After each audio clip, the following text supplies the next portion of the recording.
இந்த மதுரை மண்ணிலே இந்த அரட்டை அரங்கத்தை நடத்துகின்ற நேரத்திலே இந்த மண்ணுக்குரிய மகிமையை எடுத்துச் சொல்வது என்னுடைய கடமையாகும். இந்த நாட்டிலே இன்றைக்கு நாம் சுதந்திர காற்றை சுவாசித்துக் கொண்டிருக்கிறோம் என்று சொன்னால் அதற்கு காரணம் யார்? மகாத்மா காந்தி. அந்த அண்ணல் காந்தியடிகளை அவர் மீது மாற்று கருத்துடையோர் அரையாடை கட்டிய பக்கிரி என்று சொன்னார்கள். அவர் அரையாடை கட்டினாரே, ஏன் அரையாடை கட்டினார்? எதற்காக கட்டினார்? எண்ணி பார்க்கிறேன். பாரட்லா படித்தவர், லண்டனுக்கு சென்று படித்தவர், மேலை நாட்டு ஆதிக்கத்திலே, மோகத்திலே, நாகரிக தாகத்திலே அவர் அந்த மேலை நாட்டு ஆடைகளை அணிய வாய்ப்பு இருந்த அவர் தன்னுடைய உடலிலே அரையாடையை கட்டுவதற்கு காரணமாக இருந்த இடம் எது? இந்தியாவிலே மதுரைக்கு அருகாமையில் இருக்கக்கூடிய எந்த ஊரில் பார்த்தாலும் ஒரு ஏழை கூலி தொழிலாளி விவசாயி உடலிலே மேலாடையின்றி அரையாடையோடு திரிவதை பார்த்துவிட்டு இந்த தேசத்திலே என்றைக்கு ஒரு இந்தியன் முழு ஆடையை கட்டுகின்றானோ அன்றைக்குத்தான் நான் மேலாடையை கட்டுவேன் என்று சொல்லி தன்னுடைய மேலாடையை கயற்றி எறிந்துவிட்டு அரையாடை அணிய தொடங்கிய இடம் இந்த மதுரை பூமி என்று சொன்னால், அப்படி இந்த மண்ணை நேசித்த ஒரு மகாத்மா காந்தி அவர்கள் அரையாடை அணிவதற்கு காரணமாக இருந்த இடமும் இதுதான். அவருடைய காந்தி மியூசியமும் இங்கேதான் இருக்கிறது. அங்கே காந்தியுடைய அஸ்தி இருக்கிறது. அவருடைய ஆடை இரத்த கரை படைந்த ஆடை கூட அங்கே இருக்கின்றது. அந்த காந்தியுடைய அருங்காட்சியகம் இன்றைக்கு தமிழ்நாட்டினுடைய பெருமையை இந்தியாவுக்கே பறைசாற்றக்கூடிய இடமாக இருக்கிறது. அதே போல 1981ஆம் ஆண்டு 5வது உலக தமிழ் மாநாடு நடத்தப்பட்ட போது தமிழன்னைக்கு சிலை, தமிழ் அறிஞர்களுக்கு சிலை, அந்த அறிஞர்களுடைய படங்கள் அருங்காட்சியகம் இருப்பது இந்த மதுரை மண்ணிலே. தமிழ்ச்சங்கம் வளர்த்த இடம். அது மட்டுமல்ல, வீரத்தின் விளைநிலமாக இருந்தாலே ஜான்சி ராணி, அந்த ஜான்சி ராணியின் பூங்கா இருப்பதும் இந்த மதுரையில் தான். எம்பெருமான் முருகப்பெருமான் அவனுக்கு 6 படை வீடு. அந்த 6 படை வீடு எது? திருப்பரங்குன்றம், 2 திருச்செந்தூர், 3 பழனி, 4 சுவாமிமலை, 5 திருத்தணி, 6 பழமுதிர்ச்சோலை. இவை 6 படை வீடு. இந்த 6 படை வீட்டில் முதலாம் படை வீடு திருப்பரங்குன்றம். அந்த திருப்பரங்குன்றம் இருப்பது எங்கள் மதுரையில் தான். ஆம், அங்கேதான் தெய்வானியை அவன் மணந்த இடம், அவள் மனதை கவர்ந்த இடம். அது மட்டுமல்ல, வள்ளியை வேடனாய் விருத்தனாய் அவள் இதயத்தில் இடம் பிடித்தானே, அவளை கவர்ந்தானே, அந்த இடம்தான் பழமுதிர்ச்சோலை. அது 6வது படை. முதலாம் படையும் இங்கே, 6ஆம் படையும் இங்கே, தமிழின் நடையும் இங்கே. ஆக அப்படிப்பட்ட அந்த 6 படை வீடுகளின் முக்கியத்துவத்தை பறைசாற்றக்கூடிய இடமும் இந்த மதுரை தான். இன்னும் 100 ஆண்டுகளுக்கு மேல் பெயர் பெற்ற புனித செயின்ட் மேரிஸ் சர்ச் இருப்பதும் இங்கேதான். ஹாஜியார் பள்ளிவாசல் இருப்பதும் இங்கேதான். சொல்லிக் கொண்டிருந்தால் பெருமைகளை பொழுது விடிய கூட சொல்லுவேன். அரிமர்தன பாண்டியன், அந்த அரிமர்தன பாண்டியனுடைய அரசவையிலே இருந்து மாணிக்க வாசகர் பரி வாங்க வேண்டும் என்று சொல்கிறார். குதிரை என்று சொல்லக்கூடிய பரி வாங்க வேண்டும் என்று சொல்லுகின்றார். பரியை வாங்கவில்லை. என்ன காரணம்? பரியை மறந்துவிட்டு சிவனை எண்ணி சிவனுக்கு கோயில் கட்டுகிறார். திருவாரூரிலே கோயில் கட்டி விடுகிறார். கொடுத்த பரி வாங்குவதற்காக கையில் இருந்த செல்வத்தை எல்லாம் செலவிடித்து அருட்செல்வ பொருட்செல்வத்தை கொடுத்து விட்டு அருட்செல்வத்தை வாங்க வேண்டும் என்று அவர் சிவனுக்கு கோயில் கட்டுகிறார் திருவாரூரிலே. மன்னன் கேட்டால் பரிக்கு எங்கே போவது? கண்ணீர் வடிக்கிறார். சிவன் அங்கே திருவிளையாடல் புரிகிறார். நரியை பரியாக்குகிறார். நரி பரியாகிறது, குதிரையாகிறது. மன்னனிடத்திலே நரியை பரியாக காட்டுகிறார். மன்னன் காலையில் பார்க்கிறான், பரி குதிரை எல்லாம் கணைப்பதற்கு பதில் நரியாக ஊளையிடுகிறது. மன்னனுக்கு கோபம். மாணிக்க வாசகர் சிறைவாசப்படுகிறார். மதுரையிலே சிவபெருமான் கோபம் கொண்டு ஆட்சியை வெள்ளத்தை பெருக்கெடுக்க வைக்கிறார். வெள்ள பெருக்கெடுத்தவுடன் அணை கட்ட வேண்டும் என்று மன்னன் துடிக்கிறான். வீட்டுக்கு ஒருவரை அனுப்ப வேண்டும். ஒரு ஏழை கிழவி வந்தி வீட்டில் அனுப்புவதற்கு யாரும் இல்லை. உடனே சிவபெருமான் வருகிறார். எப்படி வந்தார்? விறகு விற்பவனாக வந்தார். அந்த விறகு விற்பவனாக வந்து பிட்டுக்கு மண் சுமக்கிறார், கூலி கேட்கிறார். பிட்டைத்தான் தருவேன் என்று பிட்டு விற்கக்கூடிய அந்த பெண் சொல்லுகிறார். அந்த பெண்ணுக்காக, அந்த பெண் ஒருத்திக்காக, அந்த தாய்மாருக்காக பிட்டுக்கு மண் சுமந்தான் பெருமான். அந்த இடம் மதுரை. அவன் வளையல் விற்ற இடம், அவன் விறகு விற்ற இடம். இப்படி 63 திருவிளையாடல்களை அரங்கேற்றிய பூமிதான் இந்த மதுரை. வேறு எந்த ஊருக்காவது மகிமை உண்டா? இது எல்லாத்துக்கும் மேல அகிலாண்டேஸ்வரி, அங்கையர் கன்னி, மீனை போன்ற கண்களை உடைய அந்த மீனாட்சி, அந்த மீனாட்சி இருக்கிறாளே, அவளை இந்த உலகத்தின் மூளை முடுக்க எங்கோ இருந்து கொண்டு அவளை நினைத்தால் அருள் பாவிக்கக்கூடிய அந்த அகிலாண்டேஸ்வரி, அங்கையர் கன்னி, மீனாட்சி இருக்கும் திருத்தலம் இந்த மதுரை.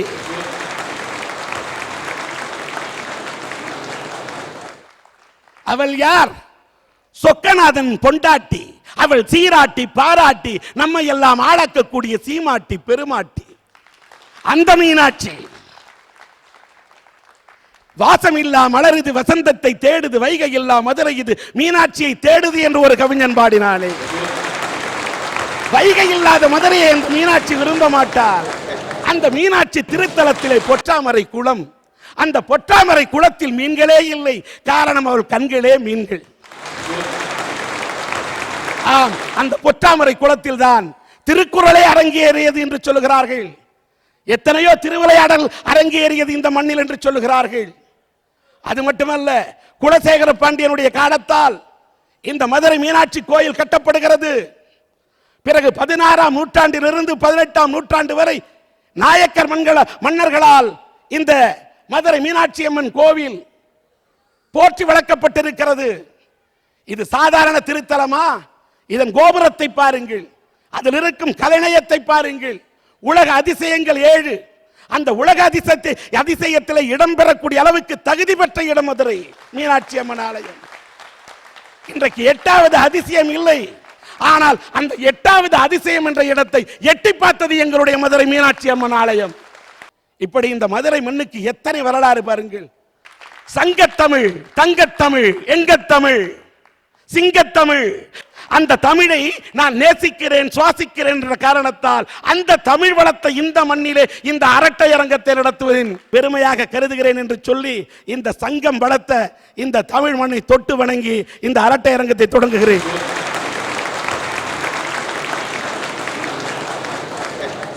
மதுரை மண்ணிலே நடைபெறக்கூடிய இந்த அரட்டை அரங்கத்திலே எடுத்திருக்கக்கூடிய தலைப்பு வரமா சாபமா? காதலிப்பது இல்லை, பெண்ணாய் பிறப்பது இல்லை, திருமணம் செய்வது இல்லை, முதுமை அடைவது இல்லை, இந்தியனாய் இருப்பது. வரமா சாபமா? இந்த 5 தலைப்பை கொண்டு வரமா சாபமா என்று தங்கள் வாத திறமை கொண்டு இங்கே இந்த பேச்சாளர் படை முற்படுகிறது. இந்திய நாடு என் வீடு, இந்தியன் என்பது என் பேரு, எல்லா மக்களும் ஓருறவு, ரகுபதி ராகவ ராஜாராம் பதித்த பாவன சீதாராம்னு இந்தியான்னு பேரை கேட்டோன்னே சும்மா அதிரதுல. அந்த பழமையும் வளமையும் பெருமையும் பல மொழியினரும் பல இனத்தினரும் பல மதத்தினரும் வேற்றுமையில் ஒற்றுமை காண்கின்ற இந்த நாட்டில் பிறந்து இந்த நாட்டிலே வளர்ந்து இந்த நாட்டையே எப்படி சார் சாபம்னு சொல்ல முடியும்? வரன்னு தான் சார் பேச வந்திருக்கேன்.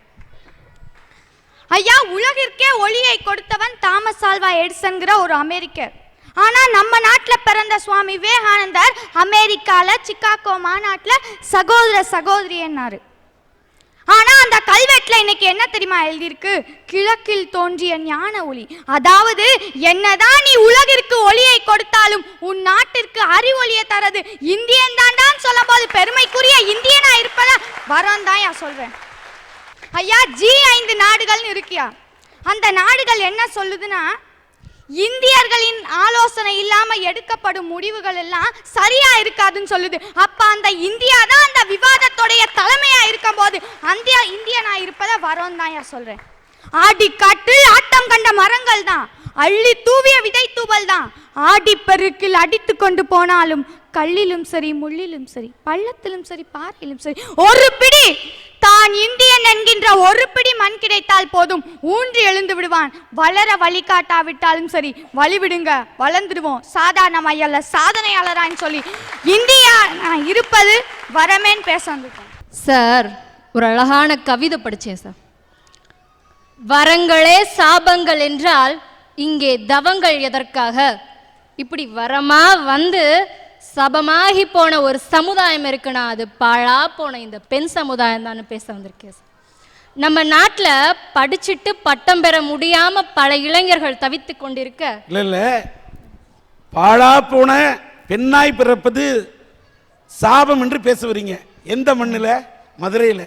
சொக்கநாதருக்கு, அதாவது சிவனுக்கு மரியாதையா இல்லை, அதாவது சக்திக்கு மரியாதையா என்றால் சக்திக்கு மரியாதை என்பதை உலகத்துக்கே பறைசாற்றக்கூடிய மீனாட்சி இருக்கக்கூடிய, அவருடைய அரசாட்சி இருக்கக்கூடிய இந்த மண்ணிலே பெண்ணாக பிறப்பது பாவம், பெண்ணாக பிறந்தது சாபம் என்று சொன்னால் மீனாட்சிக்கு வராதா கோபம்? நம்ம நாட்டில் படிச்சுட்டும் பட்டம் பெற முடியாம பல இளைஞர்கள் தவிச்சுக்கிட்டு இருக்க, பெண்களுக்கு மட்டும் நம்மளுடைய சமுதாயம் வாரி வாரி பல பட்டங்களை கொடுத்துக்கிட்டு இருக்கு. அது என்ன பட்டங்கள் தெரியுமா? அழுதா சாகசக்காரி, அழாவிட்டால் அழுத்தக்காரி, சிரிச்சா சிங்காரி, சிரிக்காவிட்டால் சிடுமூஞ்சி, காதலனை கைபிடித்தால் ஓடுகாளி, கட்டிய கணவன் கைவிட்டால் வாளா வெட்டி, குழந்தை இல்லை என்றால் மலடி, கணவன் இல்லை என்றால் விதவை, திருமணமே ஆகவில்லை என்றால் முதிர்கண்ணி. இத்தனை அற்புதமான பட்டங்களை பெறுவதற்காகவா சார் நாங்கள் பெண்ணாக பிறக்க தவம் செய்திருக்கணும்? ஐயா, ஒரு நிமிஷம்.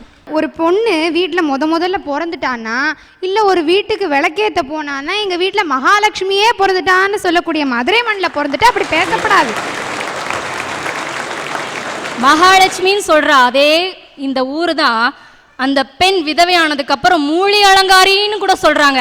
எங்களை நீங்க மகாலட்சுமின்னு சொல்ல வேணாம், மூலி அலங்காரின்னு சொல்ல வேணாம், மனுஷியா பாருங்க தான் நான் சொல்லிக்கிட்டு இருக்கேன். ஒரு நிமிஷம்.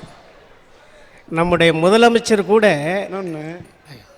ஏதோ ரெண்டு பொண்ணுங்க பேசிக்கிட்டு இருந்தா, அதுங்க பேசுது, ஏதோ அதுகளுக்கு வயசு, நீயோ பெருசு, உங்களுக்கு என்னையா வேணும்?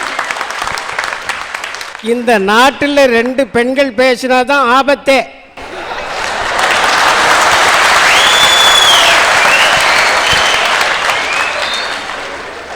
ரெண்டு பெண்கள் பேசினாதான் ஆபத்துன்னா அப்ப ஆண்கள் பேசினா ஆபத்தே இல்லைன்னு நினைக்கிறியா? ரெண்டு பெண்கள் பேசும்போது ஒரு பெருசு எந்திரிச்சாதான் நாடு நல்லா இருக்கும்.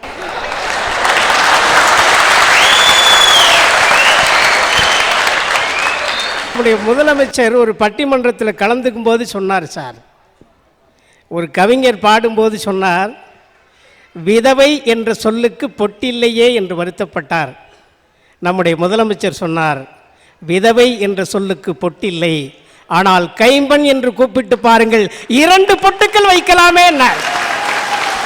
ஆனால் உங்களை விதவைன்னோ மலடின்னோ வாழாவெட்டினோ எந்த ஆம்பளையும் சொல்றதில்லை. பெண்களே பெண்களுக்கு இழைக்கக்கூடிய கொடுமையத்தான் சொல்றேன். அந்த மாதிரி பெண்கள் இருக்கக்கூடிய இனத்துல பிறந்ததைத்தான் நான் சாபம்னு சொல்லிக்கிட்டேன். பெண்ணே பெண்ணுக்கு வந்து சாபமா இருக்கிறான்னு சொன்னீங்களே, ஒரு அருமையான.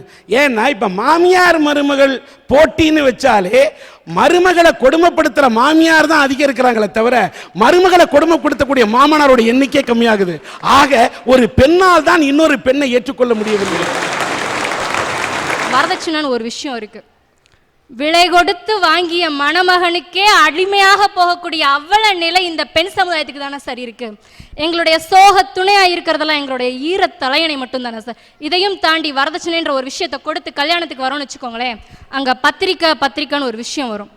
கஷ்டப்பட்டு போராடி எதிர்த்து நாங்கள் வாங்கின அந்த படிப்பு அந்த பத்திரிக்கையில் போட மாட்டாங்க. ஏன் தெரியுமா? மாப்பிள்ளை கம்மியாக படிச்சிருப்பார். என்னைக்காவது ஒரு நாளைக்கு பொண்ணு கம்மியாக படிச்சிருக்குன்ட்டு அந்த மாப்பிள்ளை தன்னுடைய படிப்பை போடாம இருந்திருக்காங்களா? இல்ல. காரணம் என்ன தெரியுமா? மாப்பிள்ளை படிச்ச படிப்பு கம்மி, அவர் ஆக்கிடக்கூடாது டம்மி அப்படி நீங்க சொல்லி தரது உங்க மம்மி. அதனாலதான் இப்ப ஆம்பளைங்க தலையில இப்படி அரைக்க கூடாது அம்மி, அப்படி போடக்கூடாதுன்னு சொல்றது ஒரு பெண்ணா இருக்கிறனால பெண் சமுதாயம் சாபம்னு சொல்ல. இப்போ கல்யாணம் முடிஞ்சதுக்கு அப்புறம் பார்த்தோம்னா அந்த மாப்பிள்ளை சொல்லுவாரு, இது உங்க பொண்ணு கிடையாது, இனிமேல் என்னோட மனைவி. அந்த பொண்ணு வீட்டுக்காரங்க கிட்ட சொல்லுவாங்க, இது உங்க பொண்ணு கிடையாது, இனிமேல் என்னோட மனைவின்னு. அந்த குடும்பமே சந்தோஷப்படும், எவ்வளோ அழகான நம்மளுக்கு மாப்பிள்ளை கிடைச்சிருக்காருன்னு.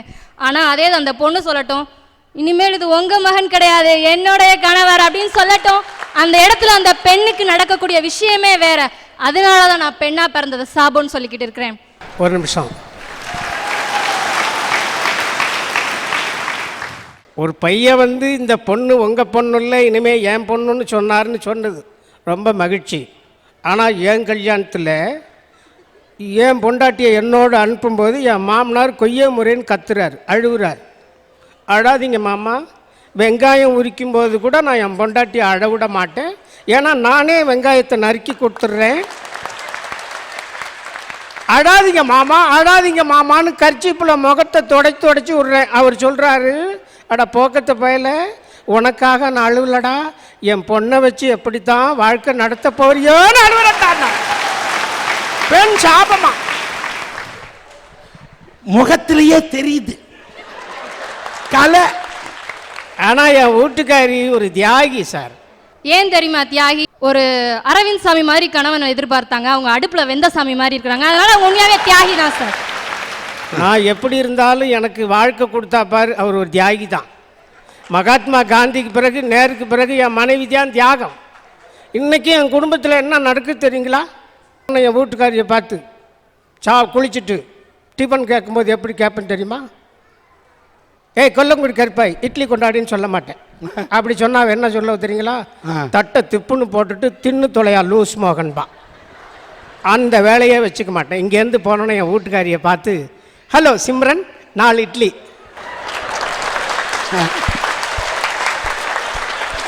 அவ 8 இட்லியை கொண்டாந்து வச்சுட்டு டேக் இட் விசால். என்ன இதெல்லாம் வந்துருவாருங்க, விசாலி கேட்டா தூக்கு மாட்டி செத்து போயிடுவாரு. இதெல்லாம் வந்து குடும்பத்தில் கிவ் அண்ட் டேக் பாலிசிமா, கிவ் அண்ட் டேக் பாலிசி. நீர் விஷாலை கூட்டு உன் தோல்ல போட சொல்ற ஒரு ஷாலு.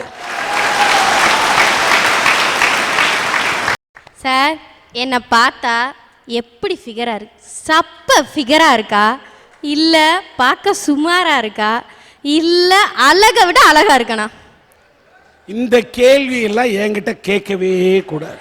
சரி விடுங்க, இந்த தம்பி எந்திரிச்சிட்டான். பார்த்தா சப்ப ஃபிகர் மாதிரி தான் சார் இருக்குது. ரொம்ப தேங்க்ஸ் தம்பி. இதெல்லாம் நல்ல மார்க் போட்டுற பார்ட்டி. இப்படிப்பட்ட சப்ப ஃபிகரை கூட ஒருத்தர் லவ் பண்ணா பார்த்தீங்களா? அதனால தான் சார் சொல்றேன், காதல் ஒரு வரோன்னு. அதுக்கு என்ன தெரியுமா காரணம்? காதலுக்கு கண்ணில்லை என்று சொன்னானே, காதலிக்க பெண் இல்லை என்று சொல்லலாம், ஆனால் காதலுக்கு கண் இல்லை. ஐயா, காதலுக்கு ஒரு அர்த்தம் சொல்றேன் கேளுங்க. காலம் ஃபுல்லா உனக்காக காத்திருப்பேன். என்ன கஷ்டம் வந்தாலும் உன்னை தாங்கி பிடிச்சுக்கிறேன். இல் வாழ்க்கையில என்னைக்குமே உங்களை இஷ்டப்பட்டு வாழ்வேன். அதுதான் சார் அர்த்தம். ஏதோ பொண்ணுங்க சமாச்சாரம் ஐயா. பொண்ணுங்க சமாச்சாரத்தில் நாங்கள் கலக்கலைன்னா அது இன்ட்ரெஸ்டாகவே இருக்காது. நானும் காதலிச்சேன் சார். கல்யாணத்துக்கு முன்னால நான் காதலிச்சது யாரு தெரியுங்களா? யார? கரூர்லேருந்து கோலமாவு விற்க வந்த பொண்ணை. எப்படி எங்கள் காதல் ஸ்டார்ட் ஆச்சுன்னா, எங்கள் தெருவில் நுழையும் போதே கோலமாவு கூடையே நான் தான் முதல்ல இறக்கி வைப்பேன். நீங்கள் இறக்குனாதாங்க போனி ஆகுதுன்னு சொல்லி காதல் ஸ்டார்ட் ஆயிடுச்சு. 6 மாதம் கழித்து பார்த்தா சீசன் முடிஞ்சு போச்சு, டாட்டா பை பைன்னு அன்னைக்கு போனவ தான் வரவே இல்லை. அப்புறம் நான் மைக்கை எடுத்துக்கிட்டு, மரணம் என்னும் தூது வந்தது, அது மங்கை என்னும் வடிவில் வந்தது, சொர்க்கமாக நான் நினைத்தது இன்று நரகமாக மாறிவிட்டது, யாருக்காக?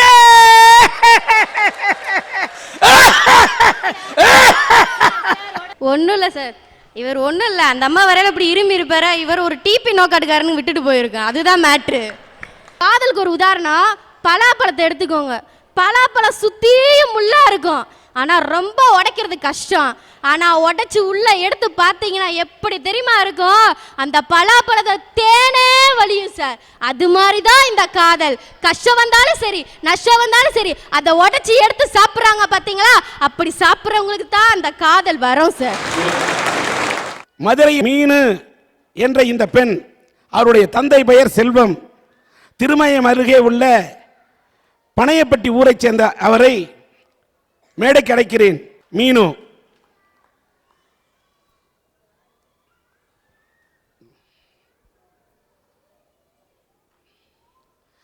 இந்த பெண் பேரு மீனு. இந்த பெண்ணுக்கு தந்தையார் பெயர் செல்வம். அவர் இன்றைக்கு இல்லை. இருந்தாலும் இந்த பெண்ணை கரையேற்றுவதற்காக அவருடைய தாயார் படாத பாடுபட்டு இவரை +2 வரை படிக்க வைத்திருக்கின்றார். இவர் இன்றைக்கு 1200 மார்க்குக்கு கிட்டத்தட்ட 996 மதிப்பெண்களை பெற்று ஒரு மதிப்புள்ள பெண்ணாக உயர்ந்திருக்கின்றார். அப்படி இந்த மதிப்பெண் பெறுவதற்கு காரணமாக இந்த பெண் இருந்திருக்கின்றார். இன்றைக்கு இந்த பெண் பிஇ படிக்க இவருக்கு ஆசை இருக்கின்றது. ஆனால் குடும்பத்தின் சூழ்நிலை இடம் கொடுக்காத நிலை. இவருடைய கனவை நிறைவேற்ற விருப்பத்தை சன் டிவியினுடைய அரட்டை அரங்கத்திடம் தெரிவித்த காரணத்தால் புதுக்கோட்டையைச் சேர்ந்த செந்தூரான் பொறியியல் தொழில்நுட்ப கல்லூரியின் சேர்மன் திரு எஸ் பைரவன் அவர்கள் இந்த பெண்ணுக்காக, இவர் பிஇ படிப்பதற்காக அந்த அனுமதி பத்திரத்தை அவரிடத்தில் அவர் வழங்குகின்றார்.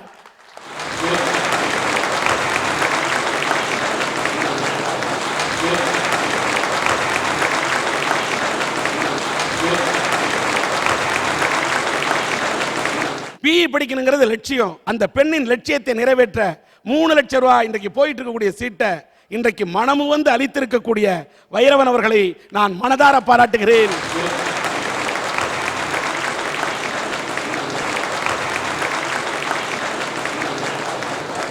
தேவக்கோட்டை அருகே இருக்கக்கூடிய சண்முகநாதப்பட்டினத்தைச் சேர்ந்த மு சேகன் அவர்களை மேடைக்கு அழைக்கின்றேன்.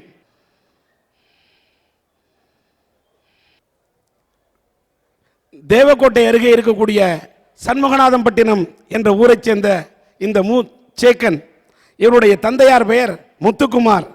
இந்த பையன் 2 வயது இருக்கும்போது இவருடைய தந்தையார் முத்துக்குமார் இறந்து விடுகிறார். இவர் சினிமா படத்தில் மட்டும்தான் நான் பார்க்க முடியும். இந்த பையன் 2 வயசு பையன். அப்போ அவரோட தாயாரோட வயிற்றுல 6 மாசம் அந்த அம்மா கர்ப்பிணியா இருக்கிறாங்க. வயதுல ஒரு குழந்தை வயிற்றுல இருக்கு. அந்த நேரத்தில் அவருடைய கணவர் இறந்து விடுகிறார். கையில் 2 வயசுல இந்த பையன் கூலி வேலை செஞ்சுதான் இந்த அம்மா பிழைக்கிறாங்க. 2 குழந்தைங்க, கட்டிய கணவன் இல்லை. அதனால் கட்டிட தொழிலாளி ஆக கட்டிடம் கட்டுவதற்கு அவர் செல்கிறார். இந்த நிலையிலே தந்தையாரும் விட்டுவிட்ட காரணத்தால் இந்த பையன் கட்டிட வேலைக்கு இவரும் கூலி வேலை செய்யக்கூடிய தொழிலாளியாக சென்று பணியாற்றி இருக்கிறார். அப்படி அந்த பணியை செய்து கொண்டே படித்திருக்கின்றார். அது மட்டும் இல்ல, காலையில எழுந்திருச்சா பேப்பர் போடுறது, காலையில் எழுந்துச்சா பால் பாக்கெட்டை கொண்டு போடுறது, இப்படிலாம் போட்டு பணியாற்றி +2 வரைக்கும் படிச்சு +2ல 867 மதிப்பெண்கள் பெற்றிருக்கின்றார். இன்னைக்கு ஒரு பணக்கார வீட்டு பையனுக்கு படிக்க வைக்கிறதுக்கு அப்பா அம்மா இருந்து டியூஷன் வச்சா கூட பள்ளிக்கூடம் போக மறுக்கக்கூடிய பிள்ளைகளுக்கு மத்தியிலே ஒரு தந்தை இல்லை என்றாலும் ஒரு தாயினுடைய உணர்வை புரிந்து கொண்டு பேப்பர் போட்டாவது நான் படிப்பேன், கட்டிட வேலை செஞ்சாவது நான் உழைப்பேன், பால் பாக்கெட்டு போட்டாவது என்னுடைய படிப்பறிவை வளர்த்துக் கொள்வேன் என்று இன்றைக்கு +2ல் 867 மதிப்பெண் பெற்ற இவர் எப்படியாவது பட்டப்படிப்பு படிக்க வேண்டும் என்று இவர் விருப்பப்பட்டார். அந்த விருப்பத்தை சன் டிவியினுடைய அரட்டை அரங்கத்திடம் தெரிவித்தவுடன் நாங்கள் மேற்கொண்ட முயற்சியின் காரணமாக இன்றைக்கு SRM பல்கலைக்கழகத்திலே இவருக்கு அந்த பிகாம் சீட்டை இவருக்கு வழங்கி இருக்கின்றார். 3 ஆண்டுகள் சீட்டை கொடுத்ததோடு அல்லாமல் இவர் அங்கே சேர்ந்து தங்கி படிப்பதற்கான அத்தனை செலவும் ஏற்றுக்கொள்கிறார் என்று சொன்னால் கிட்டத்தட்ட 3 ஆண்டு படித்து வருவதற்கு 2 லட்சம் ரூபாய் செலவுள்ள அந்த பிகாம் சீட்டை இன்றைக்கு சன் டிவியினுடைய அரட்டை அரங்கத்தின் மூலம் பச்சமுத்து அவர்கள் வழங்க முன்வந்திருக்கிறார் என்பதை இங்கே தெரிவிப்பதில் நாங்கள் பெருமை அடைகின்றோம். பிகாம் படிப்பதற்கான இவருக்கு அந்த அனுமதி பத்திரம் இங்கே வழங்கப்பட்டிருக்கிறது.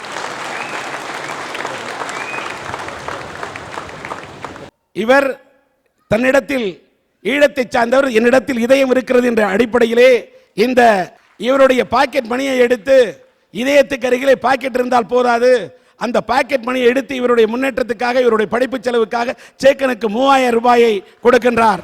நந்தருக்கும் காரண ரவிக்கும் உங்களுடைய வாழ்த்துக்கள். சவரிமுத்து அருள்தாஸ் நினைவு அறக்கட்டளையின் சார்பாக ரவிச்சந்திரன் அவர்கள் இவருடைய படிப்பு செலவுக்காக 5000 ரூபாயை மனமோந்து அளிக்கின்றார். நீங்களும் உங்க கையில் கொடுங்க.